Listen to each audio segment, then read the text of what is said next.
بسم الله الرحمن الرحيم الحمد لله رب العالمين وصلى الله وسلم وبارك على نبينا محمد وعلى آله وأصحابه أجمعين أما بعد.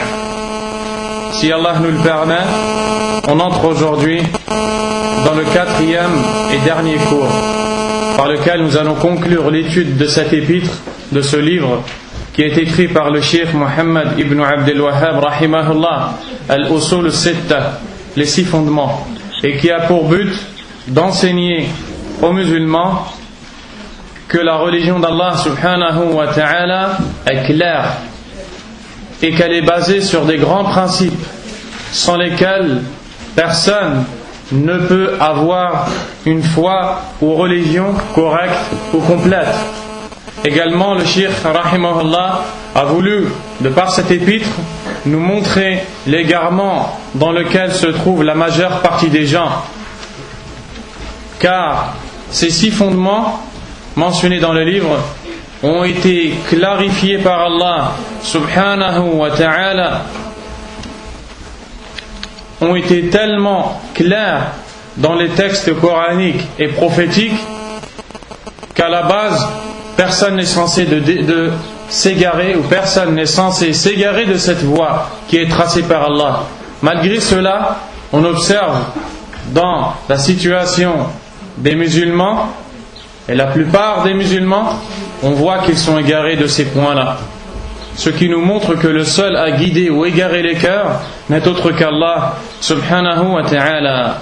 Le 5e fondement, après le 3e et le 4e que nous avons cités dans le cours passé, qui sont l'obéissance et l'importance de l'obéissance au gouverneur. Ensuite, le fait qu'Allah nous a clairement montré qui sont les savants et qu'est-ce qu'il veut dire par la science. Également, Allah nous a montré qui sont les jurisconsultes et qu'est-ce qu'est dans l'islam la jurisprudence. Et de même qu'il nous a montré les caractéristiques de gens qui cherchent à se faire passer pour des savants alors qu'ils n'en sont pas. Le 5e fondement, Al-Asl al-Khamis, Bayanullah subhanahu li awliya'illah wa tafriquhu baynahum wa bayna al-mutashabbihin bihim min a'da'illah al-munafiqin wal-fujjar. Allah nous a clairement montré dans son livre qui sont ses alliés. De même, il a fait la différence dans ce même livre entre ceux qui sont ses alliés et ceux qui se font passer pour les alliés d'Allah alors qu'ils ne le sont pas, parmi les hypocrites et les pervers. ويكفي في هذا آية في سورة آل عمران. Et il suffit, pour clarifier ce fondement, de mentionner un verset cité dans Surat Ali Imran, وهي قوله قل إن كنتم تحبون الله فاتبعوني يحببكم الله الآية بقية الآية ويغفر لكم ذنوبكم والله غفور رحيم.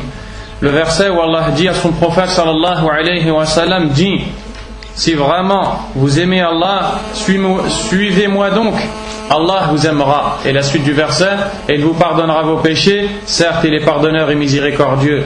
Wa ayatun fi surat al-Ma'idah. De même, un verset mentionné dans surat al-Ma'idah, wa hiya qawluh ya ayyuhalladhina amanu man yartadda minkum an dinihi فسوف يأتي الله بقوم يحبهم ويحبونه أذلة على المؤمنين أعزة على الكافرين يجاهدون في سبيل الله ولا يخافون لومة لائم. La parole où Allah subhanahu wa ta'ala nous dit: ô vous qui avez eu la foi, quiconque parmi vous apostasie, c'est-à-dire quitte sa religion, quiconque parmi vous quitte sa religion, qu'il sache qu'Allah fera bientôt venir un peuple qu'il aime et qu'il aime, c'est-à-dire que ce peuple est aimé d'Allah de même que ce peuple aime Allah subhanahu wa ta'ala, plein d'humilité envers les croyants et rude envers les al-kafirun. Ils combattent dans le sentier d'Allah et ils n'ont peur en aucun cas du reproche de quiconque. Wa ayatun fi surati Yunus, et un verset dans surati Yunus, ألا إن أولياء الله لا خوف عليهم ولا هم يحزنون الذين آمنوا وكانوا يتقون. Dans ce verset, Allah subhanahu wa ta'ala nous dit: n'est-ce pas que les alliés d'Allah n'ont ni peur à ressentir, ni tristesse, ceux qui ont eu la foi et qui ont été craintifs, c'est-à-dire ceux qui ont eu la foi et se sont prémunis contre le châtiment d'Allah avec son obéissance. ثم صار الأمر عند أكثر من يدعي العلم وأنه من هداة الخلق وحفاظ الشرع إلى أن الأولياء لا بد فيهم من ترك اتباع الرسل ومن تبعهم فليس منهم ولا بد من ترك الجهاد فمن جاهد فليس منهم ولا بد من ترك الإيمان والتقوى فمن تعهد بالإيمان والتقوى فليس منهم يا ربنا نسألك العفو والعافية إنك سميع الدعاء آمين. Il nous dit, c'est-à-dire malgré la clarté de ces fondements ou de ce fondement plus particulièrement, malgré la clarté des textes dans lesquels Allah nous a clairement démontré qui sont ses alliés et qui sont ceux qui se font passer pour les alliés d'Allah alors qu'ils ne le sont pas, les choses ont changé à un point où la plupart de ceux qui prétendent avoir de la science et qui prétendent guider la création, c'est-à-dire être des gens qui orientent et qui guident les gens, ils sont des sermonneurs, des prêcheurs, des enseignants,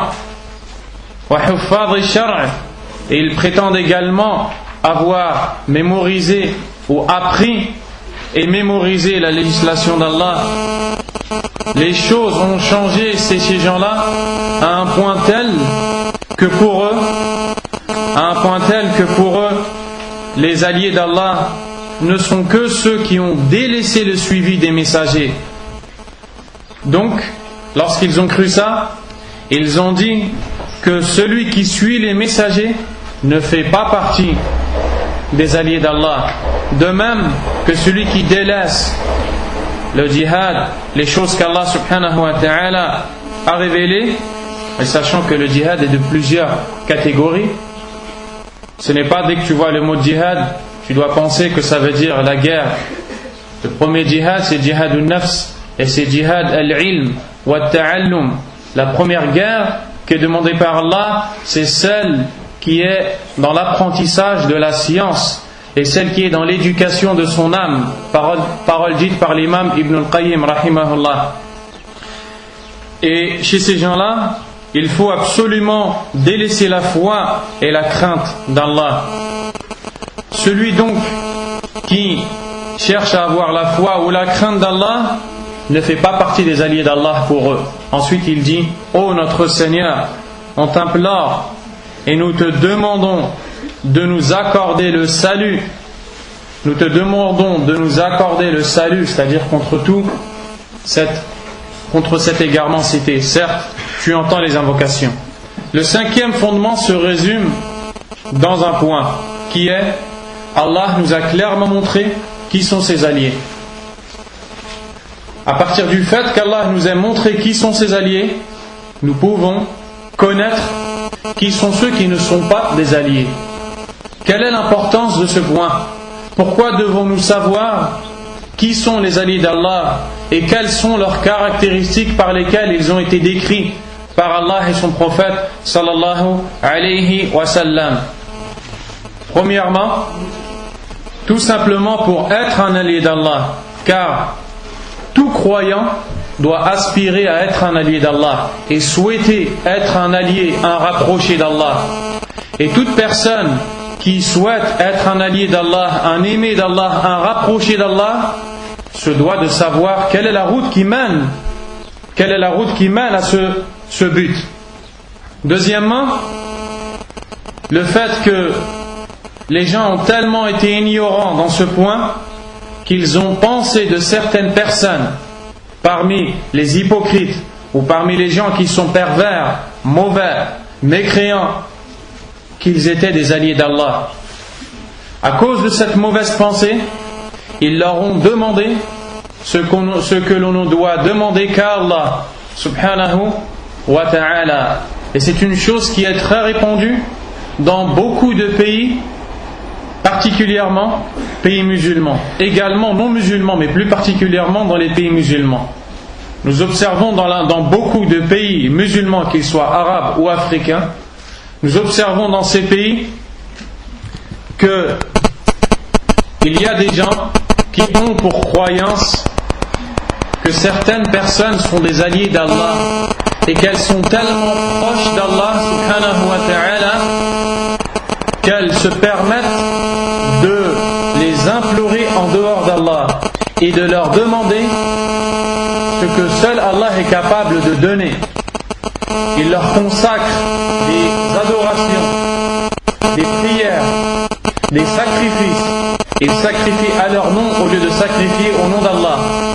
Ils pensent que l'allié, ce qu'ils appellent en arabe al-wali, ils pensent que le wali connaît l'invisible, connaît l'avenir, est capable, lorsqu'une personne se noie, qui invoque ensuite ce wali, il pense que ce wali est capable, bien qu'il soit enterré, il n'est même pas vivant, il pense que ce wali est capable de venir au secours de la personne qui se noie.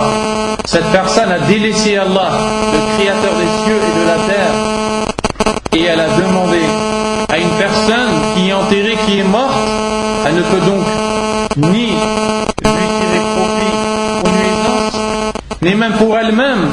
Il se peut même que cette personne enterrée est dans les supplices de la tombe, les châtiments d'Allah. Elle a besoin qu'on invoque Allah en sa faveur, elle a besoin qu'on demande à Allah pour elle le pardon. Et Allah a dit dans Surat Fatir: وَالَّذِينَ تَدْعُونَ مِن دُونِهِ مَا يَمْلِكُونَ مِن قِطْمِيرٍ إِن تَدْعُوهُمْ لَا يَسْمَعُوا دُعَاءَكُمْ وَلَوْ سَمِعُوا مَا اسْتَجَابُوا لَكُمْ وَيَوْمَ الْقِيَامَةِ يَكْفُرُونَ بِشِرْكِكُمْ وَلَا يُنَبِّئُكَ مِثْلُ خَبِيرٍ. Allah Azza wa Jalla a dit dans ce verset: et ceux que vous invoquez en dehors de lui, c'est-à-dire en dehors d'Allah, ceux que vous invoquez en dehors de lui, en dehors d'Allah, ne possèdent même pas la pellicule d'un noyau de date. La pellicule qui entoure le noyau de la date n'est pas dans la possession ou dans la possession de ces gens que vous avez invoqués en dehors d'Allah. Si vous les invoquez, ils ne vous entendent pas. Même s'ils vous entendaient, ils ne seraient pas capables de vous donner ce que vous leur demandez. Pourquoi ? Parce qu'ils ne possèdent même pas la pellicule d'un noyau de date. Et on voit ici l'égarement des gens qui disent: tu as un problème, tu n'arrives pas à avoir des enfants, tu n'arrives pas à te marier, tes enfants sont malades, vous ne trouvez pas le remède, dirige-toi immédiatement vers la tombe, vers la coupole de Sidi un tel et Sidi un tel et Sidi un tel, et du wali un tel et du wali un tel, le saint. Si tu lui amènes ta demande, il la lèvera chez Allah et Allah te la donnera. Et il y en a qui sont égarés plus profondément que ça, et ils pensent que c'est lui-même qui va lui donner. Wal'iyadu billah. Quel égarement de croire qu'autre qu'Allah est capable de faire ce que seul Allah peut faire, subhanahu wa ta'ala. Et pour cela, Ash-Shaytan a embelli cet égarement à beaucoup de musulmans, particulièrement ceux qui s'apparentent à la mouvance soufisme, qui n'a rien à voir ni avec le livre d'Allah, ni avec la sunna du messager d'Allah, sallallahu alayhi wa sallam. Tous ces mots que l'on entend ici et là, l'illumination, le mystique, et tous ces mots qui n'ont pas été mentionnés ni par Allah ni par le prophète alayhi salam, n'ont rien à voir avec la religion d'Allah. La religion d'Allah n'a rien de mystique et rien de caché. Elle n'a aucune invention, elle n'a aucune légende. Elle a été clarifiée par Allah dans le Coran, de même que par le prophète sallallahu alayhi wa sallam dans ses paroles. Ces gens ont pour croyance, et c'est un égarement, que le prophète sallallahu alayhi wa sallam n'a pas transmis le message entièrement. Il a donc caché une partie du message. Qui sont donc les gens qui ont reçu cette partie du message ? Leur réponse: nos professeurs et nos shuyukh et nos awliya, nos saints, nos pieux. Eux, ils ont une connaissance que personne n'a. Allah n'a-t-il pas dit au prophète sallallahu alayhi wa sallam: Ya ayyuha ar-rasul, balligh ma unzila ilayka min rabbik, wa in lam taf'al, fama ballaghta risalatahu, wallahu ya'simuka minan nas. ô le messager, transmets ce qui t'est révélé de la part de ton Seigneur. Si tu ne le fais pas, tu n'es pas considéré comme ayant transmis le message.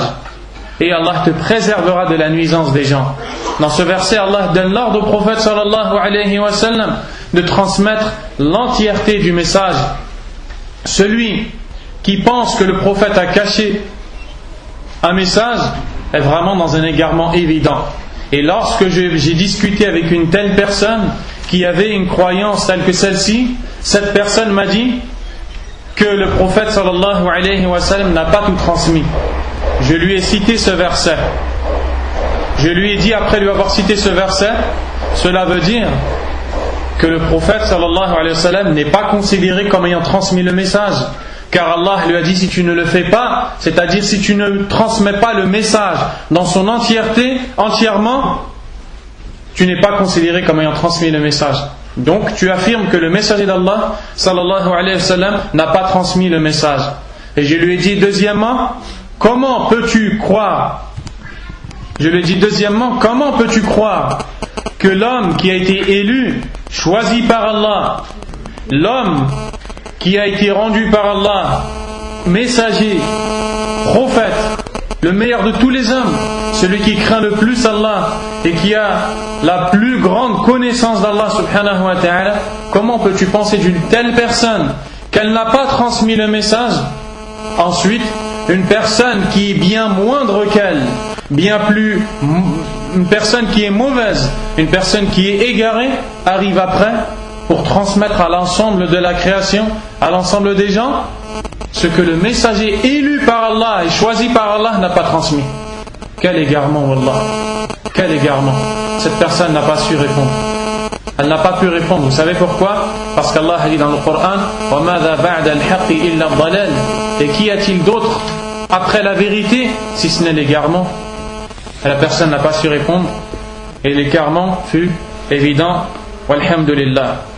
Ensuite, donc le cheikh ici nous mentionne certains versets qui font référence aux alliés d'Allah subhanahu wa ta'ala, des versets dans lesquels Allah nous montre la réalité des alliés d'Allah subhanahu wa ta'ala, qui sont ceux qui ont eu deux caractéristiques. Les alliés d'Allah sont ceux qui ont eu deux caractéristiques, qui sont al-iman wa taqwa, la foi avec ce qu'elle implique, et la piété. La foi et la piété. Allah a dit dans le Coran: Ala inna awliya Allahi la khawfun alayhim wa la hum yahzanun alladhina amanu wa kanu yattaqun. Allah nous dit dans le verset de sourate Yunus: n'est-ce pas que les alliés d'Allah n'ont pas à avoir de peur et n'ont pas à s'attrister? C'est-à-dire, les alliés d'Allah n'ont pas à avoir de peur et à s'attrister lorsqu'ils rencontreront Allah subhanahu wa ta'ala, parce qu'ils sont les alliés d'Allah. Une question vient immédiatement à l'esprit: qui sont-ils? La réponse est donnée par Allah dans le verset suivant: ceux qui ont eu la foi et la piété. Ceux qui ont eu la foi et la piété sont les alliés d'Allah subhanahu wa ta'ala. Est-ce qu'Allah a dit ceux qui ont caché quelque chose? Est-ce qu'Allah a dit ceux qui ont tel et tel vêtement particulier? Est-ce qu'Allah a dit ceux qui habitent dans les coupoles? Est-ce qu'Allah a dit ceux qui sont enterrés dans des tombes sur lesquelles on a bâti des immenses édifices pour qu'on vienne se recueillir dans celles-ci? Allah a dit ceux qui ont eu la foi et la piété. Ceux qui ont la foi en Allah subhanahu wa ta'ala et la piété sont les alliés d'Allah. Al-Sheikh Al-Uthaymin rahimahullah nous dit: فَلَيْسَ كُلُّ مَنْ يَدَّعِي الْوِلَايَةَ يَكُونُ وَلِيًّا. Tous ceux qui prétendent être des alliés d'Allah ne sont pas des alliés. Ce n'est pas par simple prétention que l'on devient un allié d'Allah. Il nous dit: وَإِلَّا لَكَانَ كُلُّ وَاحِدٍ يَدَّعِيهَا. Car s'il en était ainsi, chacun aurait prétendu être un allié d'Allah. وَالْعِيَاذُ بِاللَّهِ. وَلَكِنْ يوزن هذا المدعي للولاية بعمله إن كان عمله مبنيا على الإيمان والتقوى فإنه ولي وإلا فليس بولي وفي دعواه الولاية تزكية لنفسه وذلك ينافي تقوى الله عز وجل لأن الله تعالى يقول فلا تزكوا أنفسكم هو أعلم بمن اتقى. Il nous dit mais ce qu'il faut faire pour savoir si une personne est vraiment allié d'Allah subhanahu wa ta'ala, c'est de regarder les actions de cette personne. Si ces actions sont basées sur la foi et la piété, c'est-à-dire sur le Coran et la Sunna, car la foi et la piété se reflètent dans le Coran et la Sunna, si la personne suit le Coran et la Sunna, alors nous disons d'elle qu'elle est alliée d'Allah subhanahu wa ta'ala. Mais si ces actions ne sont pas en conformité avec le Coran et la Sunna, alors cette personne n'est pas alliée d'Allah, quand bien même elle prétendrait l'être. Et le fait qu'une personne prétende être alliée d'Allah subhanahu wa ta'ala contredit totalement les comportements par lesquels l'allié d'Allah est décrit. Car l'allié d'Allah est une personne qui est modeste, une personne qui ne vante pas ses éloges. Et Allah a dit dans le verset, dans Surat Al-Najm, les étoiles ou l'étoile, et ne vantez pas vos éloges, ne vantez pas vos mérites, ne vous vantez pas. Certes, c'est lui qui sait plus quiconque craint ou quiconque a la plus grande piété. Donc nous voyons ici comment reconnaître al-wali, comment reconnaître l'allié, celui qui suit le Coran et la Sunna. Une question maintenant se pose et vous allez tous avoir la réponse. Cette personne qui est assise dans la mosquée, dans une maison d'Allah, qui prétend être un allié, un wali, et qui tend ses pieds pour que ses adeptes puissent l'embrasser, qui tend sa main pour que ses adeptes viennent leur montrer leur soumission ou leur humilité, est-elle un allié d'Allah subhanahu wa ta'ala? En aucun cas elle est un allié d'Allah. Al-wali huwa alladhi يعبد الله ليس ويدعو إلى عبادة الله ليس الذي يعبد ويدعو إلى عبادة نفسه.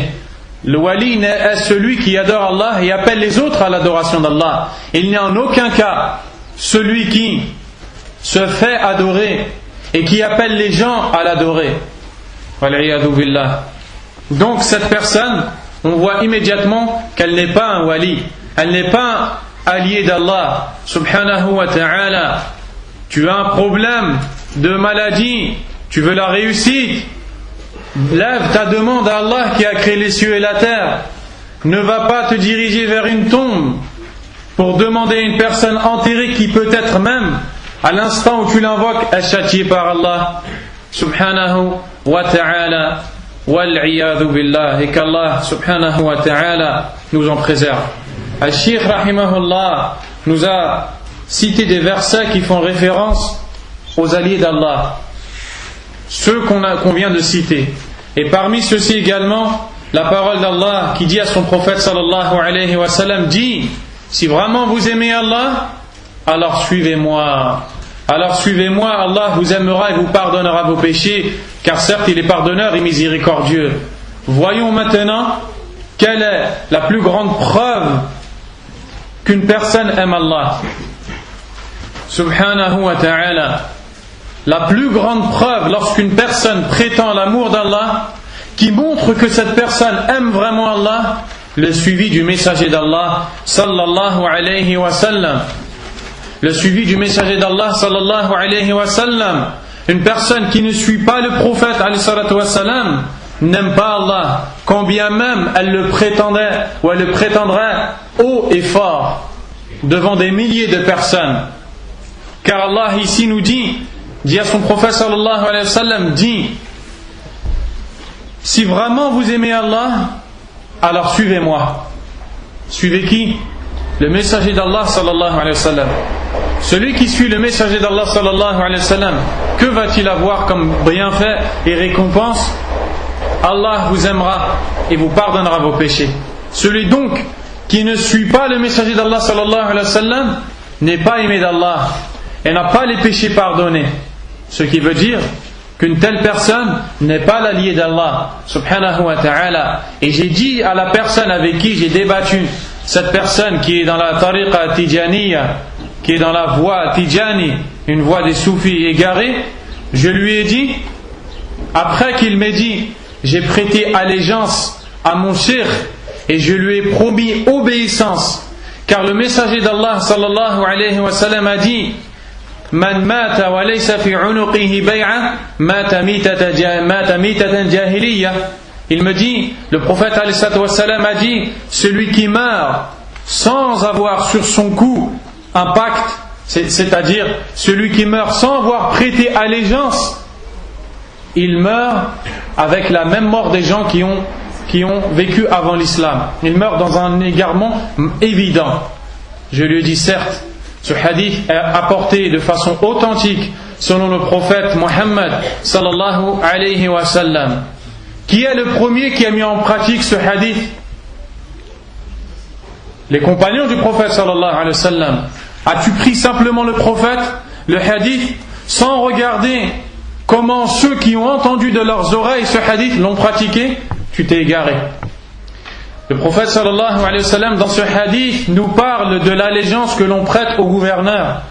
Et il ne nous parle pas de l'allégeance qu'on prête à un soi-disant shir ou wali au saint en lui embrassant les pieds et en lui embrassant les mains.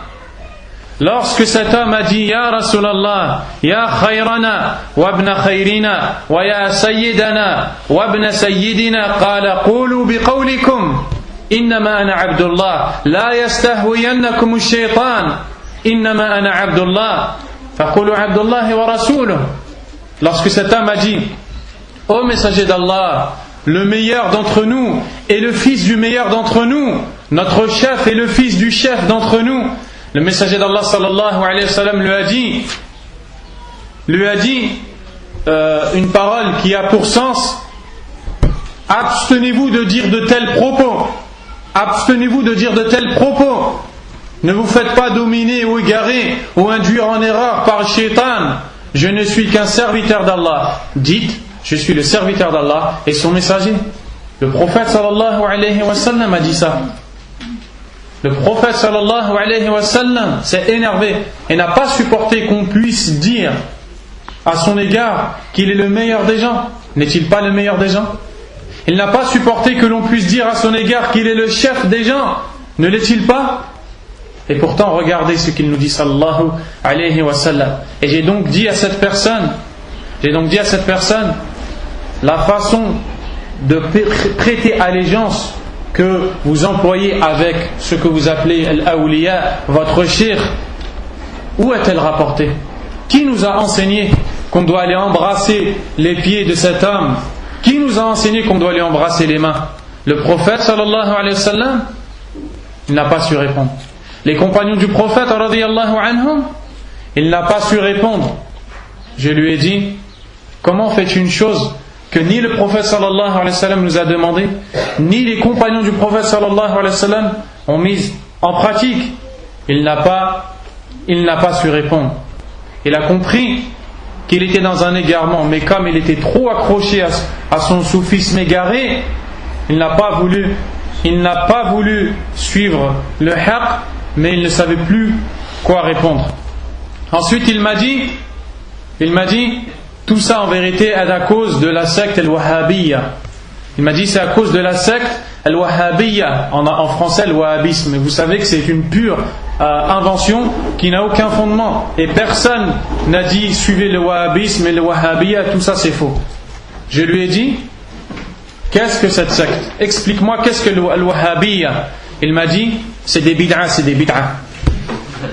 Ce sont des innovations. Je lui ai dit, mais plus encore, tu veux me mettre en garde contre une chose que tu penses être un mal. J'ai peur du mal. Enseigne-moi quel est ce mal pour que je puisse être sur mes gardes. Il me dit que c'est des gens qui innovent dans la religion d'Allah, c'est des gens qui font du mal aux musulmans.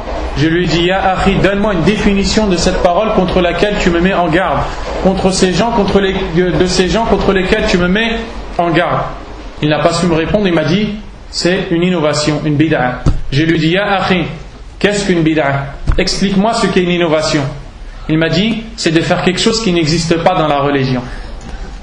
Je lui ai dit, c'est-à-dire une chose qui n'a pas été demandée ni par Allah ni par le prophète sallallahu alayhi wa sallam. Il me répond, oui. C'est-à-dire que je lui dis, lorsque le prophète n'a pas fait une chose et que nous après la faisons, on appelle ça une bid'a, une innovation. Il me répond oui. Je lui dis, l'innovation n'est pas acceptée d'Allah. Il me répond oui. Je dis d'accord. Je lui dis, quand vous prêtez allégeance à votre cheikh, en lui embrassant les pieds et en faisant ce que vous lui faites, est-ce que les compagnons du prophète sallallahu alayhi wa sallam ont fait ça au messager d'Allah alayhi wa sallam? 2 secondes pour me répondre et pour me dire non. Je lui dis donc, selon ta définition, c'est une bid'a, c'est une innovation. Qu'est-ce qu'il me répond, les frères? Il me dit oui. Je lui dis, ya subhanallah, tu me dis que tu fais une bid'a et tu continues à le faire, ya akhi. Ittaqillah ya rajul. Fa'ala al-muslimina an yattaqullah. Les musulmans doivent craindre Allah et suivre la sunna du prophète sallallahu alayhi wa sallam et arrêter de croire à ces mensonges, au fait que les gens qui sont enterrés dans telle et telle tombe, on voyage maintenant. On voyage pour aller voir Sidi Fulan, Al-Wali Al-Fulani. On prend les bagages et on se dirige dans la tombe d'un tel pour lui demander la guérison. Allah subhanahu wa ta'ala n'était-il pas suffisant? Alaysa Allahu bikafin abda?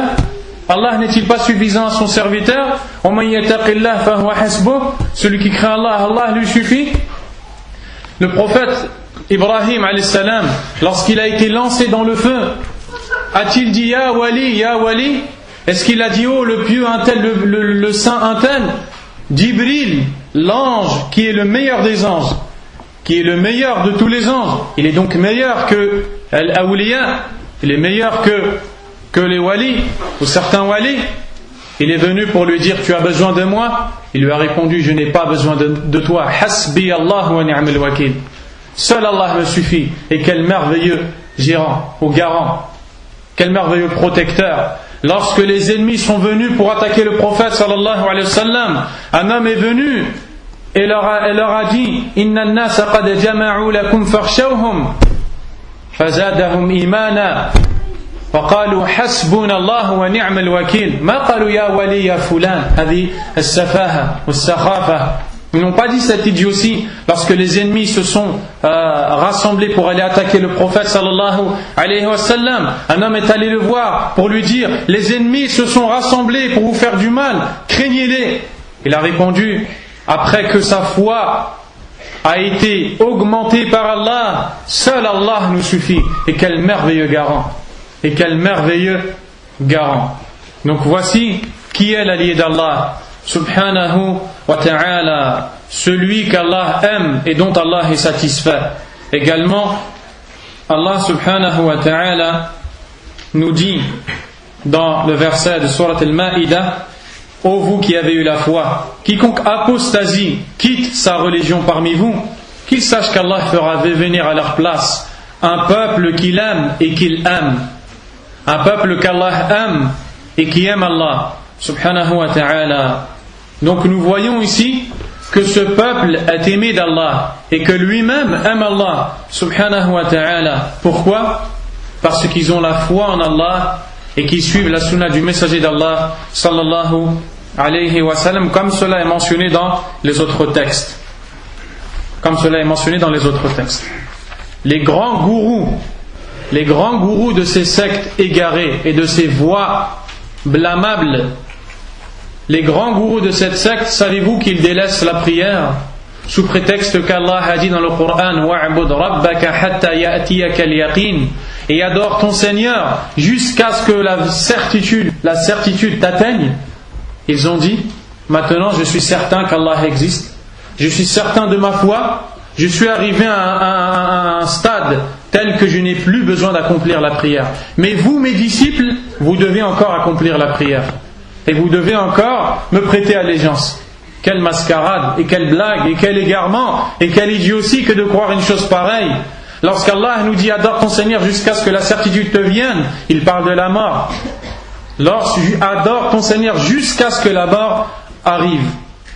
Et pour cela, le Cheikh rahimahullah Muhammad ibn Abdul Wahhab, الذي ليس بوهابي بل هو سلفي سني ولله الحمد, Mohammed ibn Abdel Wahhab, qui n'a appelé en aucun cas à un groupe qu'on appelle le wahhabisme, au contraire, il a appelé à la sunna, walillahi alhamd, a dit que malgré qu'Allah a montré clairement ce principe, qui sont les alliés, qui sont ceux qui se font passer pour des alliés alors qu'ils ne le sont pas, la plupart des gens qui prétendent la science et connaître la religion d'Allah subhanahu wa ta'ala disent que l'allié est celui qui délaisse les obligations. Lorsque tu pratiques les obligations d'Allah, pour ces gens-là, tu n'es pas un allié. Wal'iyadu billah. Pourquoi? Parce que pour eux, si tu as besoin encore de pratiquer les obligations, c'est que tu n'as pas atteint le niveau de foi parfait. Eux l'ont atteint, donc ils n'ont plus besoin de prier. Ils gardent leur argent. Non seulement ils gardent leur argent, mais ils volent l'argent des musulmans. Parce que les petits disciples, avec les cœurs aveuglés et induits en erreur par ce gourou, leur donnent tout ce qu'ils ont en croyant qu'il va leur donner la baraka. Wal'iyadu billah. Cet homme n'a-t-il pas la fièvre? Je m'étonne de voir comment des musulmans doués de raison peuvent croire qu'une personne est capable d'apporter la baraka alors qu'ils vont la visiter à l'hôpital. Allahu Akbar. Ils vont visiter leur gourou à l'hôpital avec des perfusions devant tes yeux, malade, en train de mourir, et tu vas lui visiter pour lui demander de la baraka. S'il avait de la baraka, il se serait soigné, il se serait guéri. Comment la plupart des musulmans arrivent à croire à ça? Comment la plupart des musulmans arrivent à jurer par le wali? Uqsimu bil wali al fulani wal iyadu billah badala an yuqsima billah, au lieu de jurer par Allah. Dans une ville, dans un des pays arabes dont je ne citerai pas le nom, une personne est montée dans un taxi. Une personne est montée dans un taxi pour se rendre vers un endroit. Une autre personne l'a accompagnée. Cette autre personne a dit: je te demande de me déposer à tel endroit, et je jure par le wali el fulani, je jure par un tel el fulani que je te donne tant ou bien que je te rajoute tant. Alors la première personne qui est montée dans la voiture a dit: comment peux-tu jurer par autre qu'Allah subhanahu wa ta'ala, alors que celui par lequel tu jures n'a ni profit ni nuisance? Tu jures par autre qu'Allah. Et le chauffeur a arrêté de parler. Et pendant toute la route et pendant tout le trajet, il disait: Ostor, Ostor, ihfad, ihfad, préserve-moi, préserve-moi, couvre-moi, couvre-moi. Lorsqu'ils sont arrivés à destination, le frère a dit au chauffeur: pourquoi dans tout le voyage tu as dit préserve-moi, préserve-moi, couvre-moi, couvre-moi? Il a répondu: parce que lorsque il a juré par le wali, tu lui as dit de ne pas jurer par le wali, j'ai peur qu'un châtiment ne m'atteigne de sa part, de la part du wali. Wal'iyadu billah. La hawla wa la quwwata illa billah. Tatruk al-Rabb, Rabb al-Alamin, al-Wahid al-Qahhar, العزيز الجبار صاحب الأسماء الحسنى والصفات العلى وتخاف ممن هو غائب عنك لا يراه ولا يسمع ضعيف لا حول ولا قوة إلا بالله. Et c'est donc ce fondement qui nous a été mis en évidence par ce cheikh rahimahullahu ta'ala. Et je pense que ça a été clair. Maintenant, il y a une chose à savoir également, c'est qu'il y a des choses qui arrivent réellement qui sont al-karamat. Wa hiya umurun kharija wa khariqa 'an al-'ada. Tuqal khariq al-'ada. Il y a des choses qui arrivent réellement, qui sont des choses qui sortent de l'ordinaire, des choses extraordinaires. On peut appeler ça des miracles. Ces choses-là arrivaient au messager d'Allah sallallahu alayhi wa sallam, wa hiya al-mu'jizat.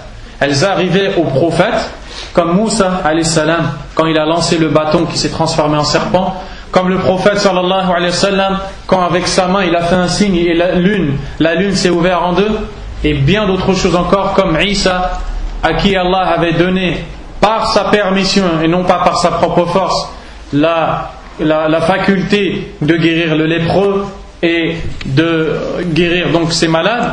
Ce sont des miracles qu'Allah a donnés à ses prophètes afin d'appeler les gens à la foi et afin d'appeler les gens à la vraie croyance. Allah subhanahu wa ta'ala a également donné des miracles.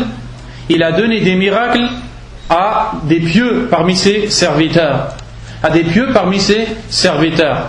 Il faut savoir que ces miracles qu'on appelle al-karamat, des choses qui sortent de l'ordinaire, ne se sont pas beaucoup produites à l'époque des compagnons du prophète radiyallahu anhum, pour la simple raison que le but de ces miracles envoyés par Allah est d'appeler les gens à croire. Et les compagnons vivaient dans un environnement où la plupart des gens étaient croyants. Ils n'avaient donc pas besoin de miracles pour être appelés à la croyance. Mais les gens qui sont venus après eux, comme les tabi'un, wa atba'u tabi'in, les gens, les successeurs des compagnons et les successeurs de ceux-là, lorsqu'ils sont venus, ces gens-là, ils ont eu des signes qui sortent de l'ordinaire. Mais il faut faire la différence entre khariq al-'ada et sihr, entre ce qui sort de l'ordinaire et la sorcellerie, car la plupart des choses que l'on voit aujourd'hui ne sont que de la sorcellerie et ne sont pas des karamat al-awliya, ne sont pas des miracles qu'Allah a donnés aux pieux, car les sorciers agissent et travaillent avec les diables qui les aident pour faire des choses, la même chose, des choses comme ils ont fait avec Moussa alayhi salam, lorsque le peuple de Pharaon est venu et a montré à Moussa des bâtons lancés qui en apparence vibraient ou bougeaient comme des serpents. En vérité, ce n'était que le résultat de la sorcellerie, du travail avec les diables. Donc il ne faut pas à chaque fois que tu entends une histoire racontée ici et là y croire, et croire que cette personne est pieuse et que c'est un wali rapproché, aimé d'Allah subhanahu wa ta'ala. C'est pour cela que les ulama, les salaf al-salih rahimahumullah ont dit قد اتفق الأولياء الله على أن الرجل لو طار في الهوى أو مشى على الماء لم يغتر به حتى ينظر متابعته لرسول الله صلى الله عليه وسلم وموافقته لأمره ونهيه. Il dit, les alliés d'Allah, les gens pieux, sont unanimes sur le fait que s'ils voient un homme voler dans l'air ou une personne marcher sur l'eau, ils ne croiront pas qu'elle a un miracle tant qu'ils ne sont pas sûrs que cette personne suit le Coran et la Sunna complètement. Si la personne ne fait pas d'association, non plus d'innovation, elle est attachée au Coran et à la Sunna, il lui arrive une chose comme ça, à ce moment-là c'est un miracle et ça peut arriver. Mais dans notre période c'est rare parce que la plupart des gens sont pécheurs et n'ont pas atteint le degré de foi tel qu'Allah leur envoie un miracle. Et si cette personne de laquelle on a vu une chose extraordinaire n'est pas connue comme suivant la Sunna ou le Coran, alors à ce moment-là ce sera de la sorcellerie et le résultat du travail avec les diables. Wal-'iyadhu billah. Et c'est donc ce que nous retenons de ce cinquième fondement qui est la mise en évidence de qui sont les alliés et qui ne sont pas les alliés d'Allah. Allah a dit Allahu waliyyu alladhina amanu. Ma qal Allahu waliyyu fulan wa fulan. Allah a dit il est l'allié de ceux qui ont eu la foi, il n'a pas dit il est l'allié de un tel ou un tel. Donc la tufarriq bayna fulan wa fulan illa bi taqwa Allah, illa bil iman, la bi sababi libasihi, la bi sababi annahu madfunun fi tahta qubbatin wasi'a wa kabira. Kullu hadha batil. الميزان الصحيح هو الكتاب والسنة. من كان عاملا بالكتاب والسنة فهو ولي، ومن كان لا يعمل بهما أو بأحد منهما فليس بولي كائنا من كان.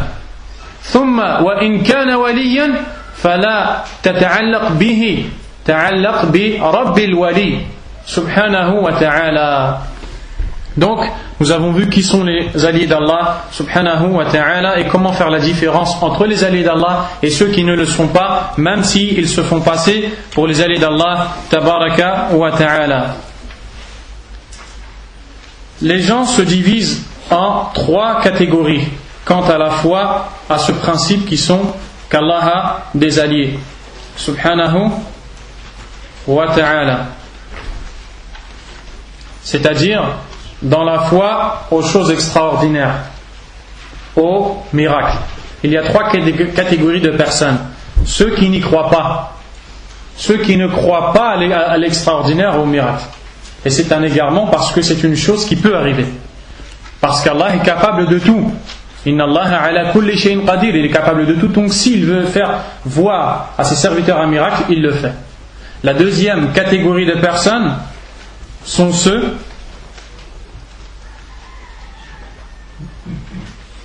qui croient à chaque fois qu'ils voient un miracle de quelqu'un que forcément cette personne, ou plutôt une chose extraordinaire de quelqu'un, forcément cette personne est un allié d'Allah, un wali.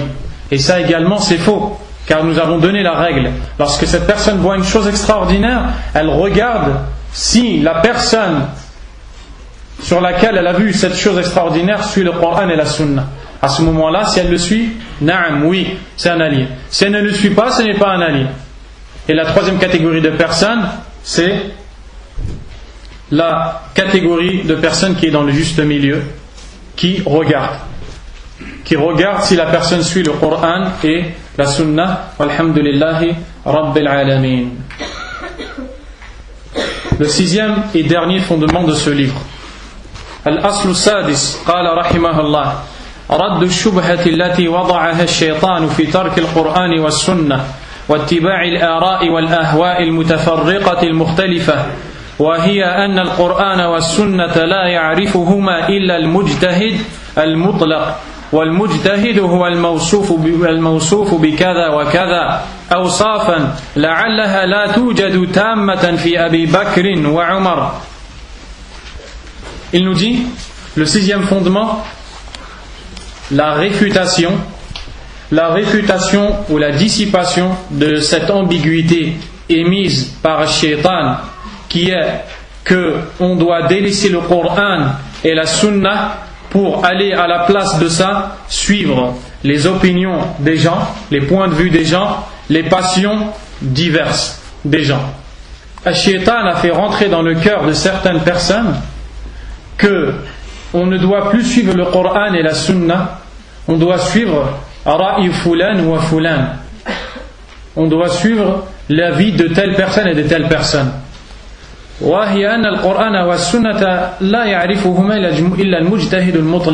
Ils disent, pour la raison de ce que nous venons de dire, c'est que le Coran et la Sunna sont trop difficiles à comprendre, et que le seul qui peut comprendre le Coran et la Sunna est celui qui a atteint un niveau tel qu'il est capable de faire l'effort d'interprétation dans toute chose.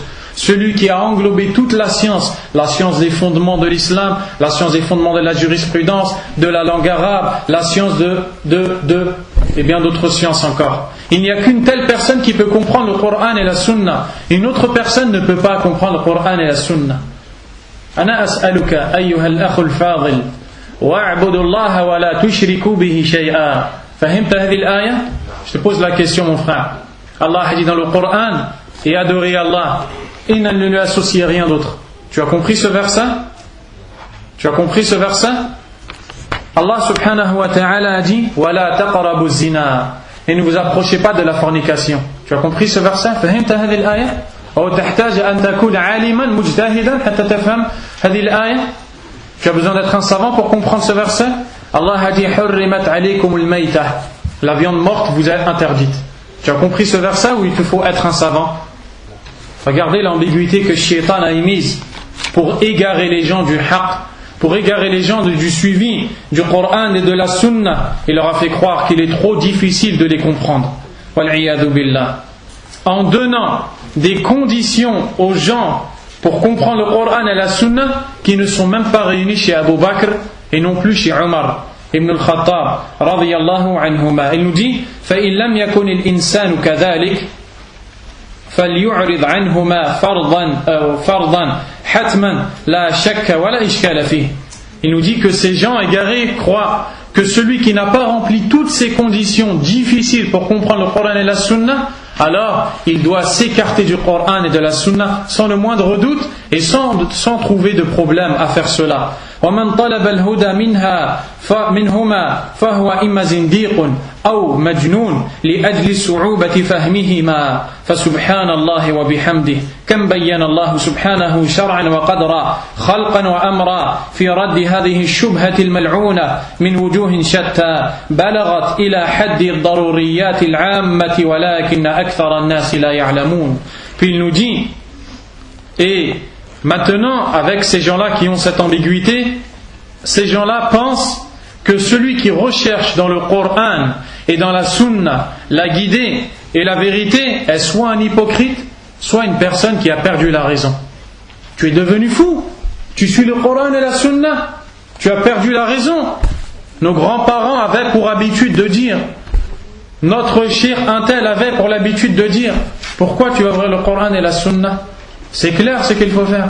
Allah a dit wa minan nas man yujadilu fillahi bighayri ilmin wala huda wala kitabin munir wa idha qila lahum ittabi'u ma anzala Allah qalu bal nattabi'u ma wajadna alayhi aba'ana awalaw kana ash-shaytanu yad'uuhum ila 'adhab as-sa'ir ma 'indahu 'ilm yatakallamu fi dinillahi yujadil la laysa kadhalik ولا يبني قوله على قال الله ولا على قال رسول الله صلى الله عليه وسلم. Allah a dit parmi les gens, il en a qui débattent au sujet d'Allah sans science, ni guidée, ni livre éclaircisseur. Ils n'ont aucun argument, aucune science et pourtant ils ont une langue pendue quand il s'agit de parler sur Allah subhanahu wa ta'ala, quand il s'agit de parler sur ce qui est halal et haram, licite et illicite. Allah a dit, et lorsqu'on leur dit suivez ce qu'Allah vous a fait descendre, suivez le Coran et la Sunna, ils répondent non, nous suivons nos ancêtres. Nous suivons nos ancêtres. Allah dit, vous suivez vos ancêtres, même si le diable vous appelle à faire partie des gens du feu, c'est-à-dire que même après avoir entendu l'argument qui vous a fait comprendre que le suivi des ancêtres, s'il n'est pas basé sur le Coran et la Sunna, est un égarement, vous persistez d'égarement en pleine connaissance de cause, en sachant que ce chemin mène à l'enfer. Quelle chose étonnante. Ensuite le cheikh nous dit Fasubhanallahi wa bihamdi, qu'Allah soit exempté, qu'Allah soit purifié, glorifié, et qu'Allah soit loué. Combien Allah a démontré ce principe très clairement, que ce soit à travers les textes religieux ou bien dans ses décrets, dans ce qu'Allah fait dans ses décrets, c'est-à-dire dans les choses qui se passent dans ce monde, khalqan wa amran, que ce soit dans son ordre ou à travers sa créature. Combien Allah a réfuté cette ambiguïté maudite sous plusieurs formes. Combien Allah a réfuté à un point où elle a atteint le niveau où c'est devenu une nécessité, une chose que la plupart des musulmans doivent connaître et non pas à ignorer. Mais malgré cela, la plupart des gens ne savent pas. Et encore une fois, on vient de voir, mes frères, que la plupart des gens ne savent pas, que la plupart des gens ne connaissent pas le haqq. Et c'est le but de l'écriture de cette épître. Le but de l'écriture de cette épître est de réveiller les gens et de dévoiler et de ôter le voile qu'ils ont derrière ou devant leur visage, ce voile qui leur empêche de voir la vérité, raison pour laquelle Al-Shaykh rahimahullah a terminé en citant le verset de Surat Yasin, قال تعالى لقد حق القول على أكثرهم فهم لا يؤمنون إنا جعلنا في أعناقهم أغلالا فهي إلى الأذقان فهم مقمحون بمعنى أنهم هكذا الأغلال في أعناقهم فهم مقمحون لا يستطيعون أن ينظروا إلى أمامهم فكأن الله تبارك وتعالى بسبب ضلالهم وجهلهم حرمهم النظر إلى الحق فهم مقمحون لا يستطيعون أن يروا الحق لأنهم متكبرون عن الحق وجعلنا من بين أيديهم سدا ومن خلفهم سدا فأغشيناهم فهم لا يبصرون لا حول ولا قوة إلا بالله وسواء عليهم أأنذرتهم أم لم تنذرهم لا يؤمنون إنما تنذر من اتبع الذكر وخشي الرحمن بالغيب فبشره بمغفرة وأجر كريم. Ensuite il a cité les versets de Surat Yasin où Allah dit, et la parole s'est effectivement accomplie sur la majeure partie de ces gens, ils ne croiront donc pas.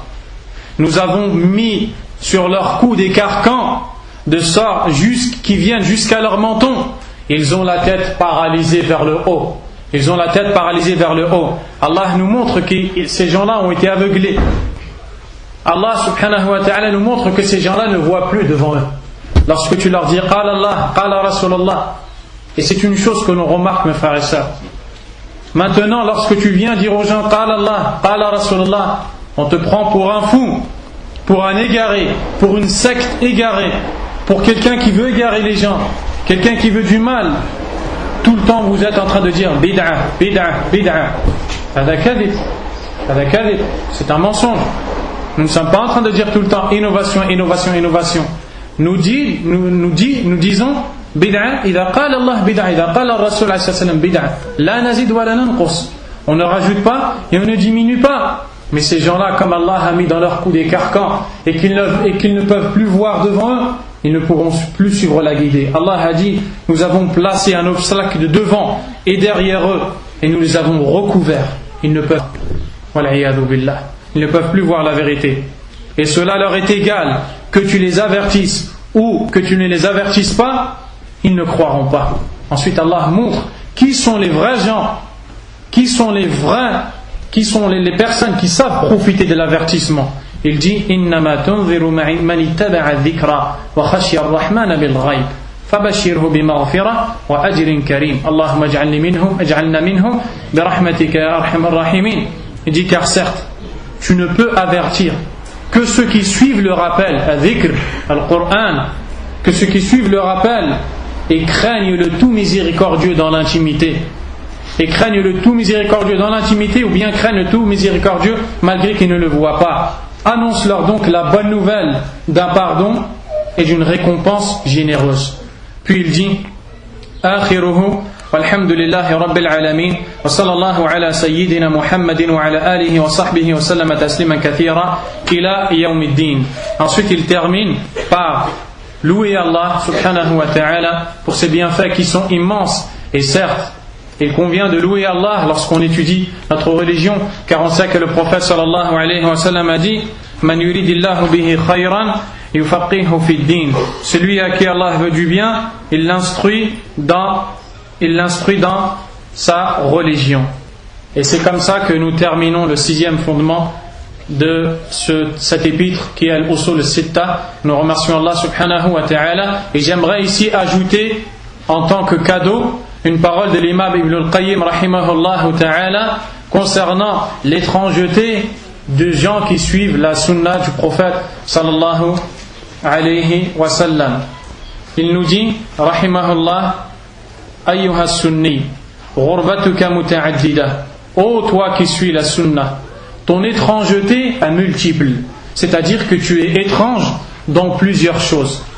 Il nous dit فإذا أراد المؤمن الذي قد رزقه الله بصيرة في دينه وفقها في سنة رسوله صلى الله عليه وسلم وفهما في كتابه وأراهم الناس فيه من الأهواء والبدع والضلالات وتنكبهم عن الصراط المستقيم الذي كان عليه رسول الله صلى الله عليه وسلم. Il nous dit lorsque le croyant à qui Allah a donné de la clairvoyance dans sa religion, la compréhension de la sunna de son prophète sallallahu alayhi wa sallam et dans son livre, et à qui Allah a montré ce sur quoi les gens sont comme égarement, suivi des passions, et innovation et déviance de la voie droite sur laquelle était le prophète sallallahu alayhi wa sallam wa ashabu et ses compagnons. فَإِذَا أَرَادَ أَنْ يَسْلُكَ هَذَا الصِّرَاطَ. S'il décide de prendre cette voie et de suivre ce chemin, فَلْيُوَطِّنْ نَفْسَهُ عَلَى قَدْحِ الْجُهَالِ فِيهِ وأهل البدع وطعنهم فيه وإزرائهم به وتنفير الناس عنه وتحذيرهم منه. Il dit, s'il veut suivre cette voie du prophète sallallahu alayhi wa sallam, alors qu'il dresse son âme en se préparant à recevoir la critique des gens ignorants qui suivent les innovations, leur médisance, mépris, qu'il se prépare également à ce qu'il entende que ces gens mettent en garde contre lui et fassent fuir les gens de lui, كما كان سلفه من الكفار يفعلون مع متبوعه وإمامه صلى الله عليه وسلم. De même que faisaient leurs prédécesseurs parmi les kuffars qui ont fait la même chose avec le prophète sallallahu alayhi wa sallam qu'il suit et qui est son imam. Et s'il les appelle à cette voie, si celui qui suit la sunna appelle les gens à suivre la sunna, et critique l'égarement sur lequel ils sont, alors leur jugement à eux se lève et commence dès maintenant.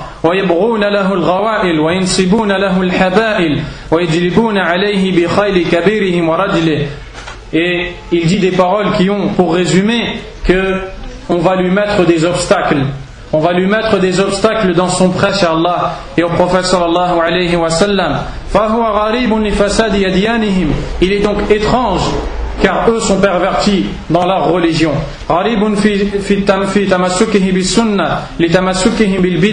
Étrange dans son accrochement à la sunna car eux s'accrochent à l'innovation. Étrange dans sa croyance car eux sont pervertis dans la leur.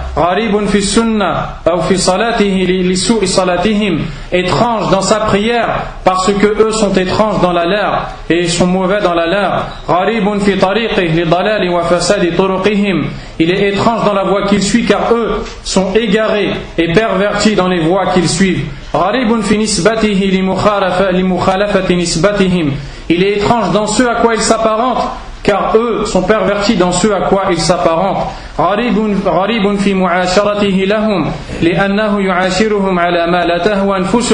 Il est étrange quand il les fréquente. Quand il fréquente ces gens-là, il ne se sent pas à l'aise.